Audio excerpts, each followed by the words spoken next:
Hello दोस्तों, देखिए IPL 2024 का ऑक्शन चल रहा है दुबई में। लेकिन ऑस्ट्रेलियन खिलाड़ी जो है पूरी तरह से करोड़पति हो चुके हैं। लेकिन सबसे बड़ा प्रश्न उठता है कि जो फ्रेंचाइजी इतना पैसा लगा के जो खिलाड़ी खरीदा है, क्या वो लोग परफॉर्म कर पाएंगे कि नहीं कर पाएंगे? क्या जिस तरह से पैसा पानी की तरफ बहाया गया है उस पैसे का मूल्य चुका पाएंगे नहीं चुका पाएंगे? क्योंकि देखिए मिचेल स्टार्क को जिस तरह केकेआर ने 24.75 करोड़ रुपए में खरीदा है, मतलब कि आईपीएल इतिहास का सबसे महंगे खिलाड़ी साबित हो गए मिचेल स्टार्क।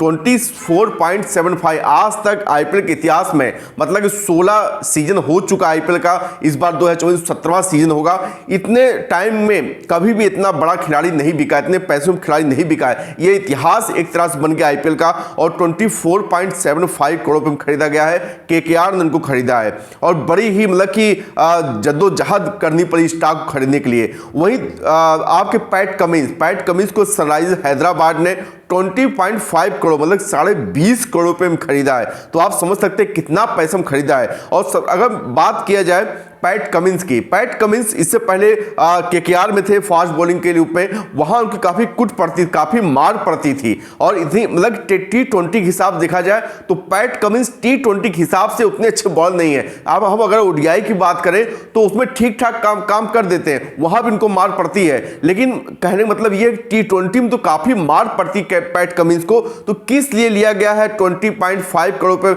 या तो केकेआर ने यह सोचा होगा कि फ्यूचर मतलब कि कप्तान भी साबित हो सकते हैं, क्योंकि जिस तरह से WTC का फाइनल जीता ऐसे कप्तान पैट कमिंस ने, वही ओडीआई वर्ल्ड कप भी पैट कमिंस की कप्तानी जीता गया है। शायद उसको देखते हुए 20 करोड़ रुपए उनको मिला है। ये बहुत बड़ी अपने आप में संभावना है। वही अगर मिचेल स्टार्क की बात करें, नो डाउट मिचेल स्टार्क बहुत तगड़े बॉलर हैं, लेकिन T20 उनको कुछ लगती है। जहां पे गेंद स्विंग हुई और डेथ बॉलिंग अच्छी कर सकते हैं मिचेल स्टार्क, तो वहां पे उनका काफी यूज हो सकता है। लेकिन जितना पैसा पानी तरफ बहाया गया है, मुझे नहीं लगता कितना पैसा मिचेल स्टार्क के लिए खर्च खरीदना चाहिए। लेकिन वो तो केकेआर की फ्रेंचाइजी सोच है। लेकिन मेरे हिसाब से जितना पैसा खर्च किया गया है, क्या इतना मूल्य चुका पाएंगे मिचेल स्टार्क हो गए या पैट कमिंस हो गए?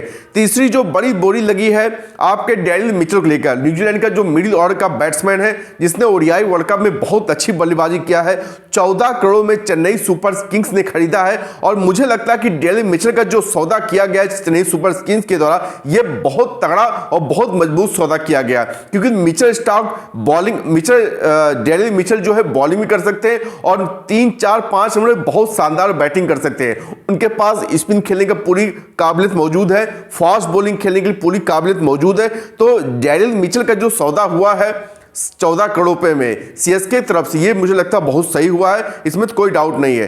देखिए हर्षल पटेल को आरसीबी ने रिलीज कर दिया था और पंजाब किंग्स ने 11.75 करोड़ रुपए में खरीदा है।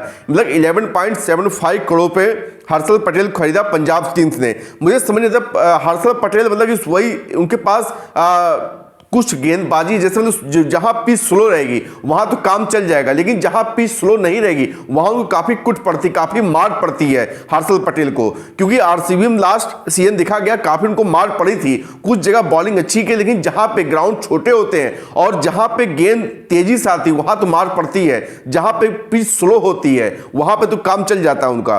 पांचवा जो बड़ा एक फैसला लिया गया अल्जारी जोसेफ को लेकर, वेस्टइंडीज के फास्ट बॉलर जो करीब 150 की स्पीड से गेंदबाजी करते हैं, 11.5 करोड़ रुपए में आरसीबी रॉयल चैलेंजर्स बेंगलुरु ने खरीदा है। एक बात ध्यान देने की बात यह है कि आरसीबी लगभग 20.25 करोड़ रुपए तक पैट कमिंस पर भी बोली लगाई थी। मतलब कि उनके पास ज्यादा पर्स था नहीं, 23 पॉइंट समथिंग उनके पास पर्स आरसीबी के पास, और 20.25 तक पर बोली लगा दिया था। लेकिन सबसे बड़ी बात है कि आरसीबी को पैट कमिंस की जरूरत पड़ी क्यों?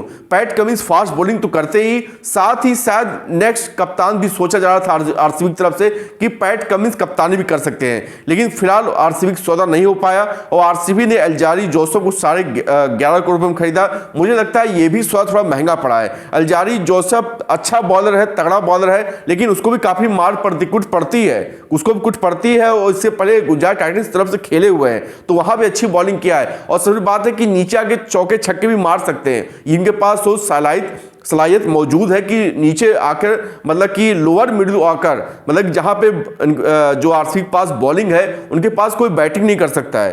तो एल्जारी जोसेफ एक ऐसा गेंदबाज जो नीचे आके बैटिंग कर सकता है। तो मुझे लगता है कि आरसीबी ने 11.5 में जो खरीदा है थोड़ा महंगा सौदा जरूर पड़ा है, लेकिन ठीक ठाक खरीदा कि फास्ट बॉलिंग के लिए पे काम आ सकते हैं, जिसकी स्पीड तेज है, गति तेज, 150 की करीब स्पीड से गेंदबाजी करते हैं। तो आरसीबी ये 5 जो है सबसे महंगे खिलाड़ी साबित हुए हैं आईपीएल 2024 में। और आईपीएल के इतिहास में जो सबसे महंगा खिलाड़ी साबित हुआ है उसका नाम मिचेल स्टार्क है, जो 24.7 करोड़ रुपए में कोलकाता नाइट राइडर्स ने खरीदा है। मुझे लगता है ये सबसे महंगा सौदा हुआ है और अब पे आउट करना पड़ेगा मिचेल स्टार्क को पे आउट करना पड़ेगा। जिस तरह से उनके ऊपर इतना पैसा पानी तरह बहाया गया है तो पे आउट भी तो करना पड़ेगा, फ्रेंचाइजी के लिए पे आउट करना पड़ेगा, तगड़ी बॉलिंग करनी पड़ेगी। वो तो आने वाले समय बताएगा कि मिचेल स्टार्क आखिर में 24.75 करोड़ में क्या करते हैं, क्योंकि जब हमेशा यही देखा गया जो खिलाड़ी बहुत महंगा बिकता है वो कुछ करता नहीं है। जैसे लास्ट ईयर सैम करन को ऊपर बहुत पैसा पंजाब किंग्स ने बहाया था,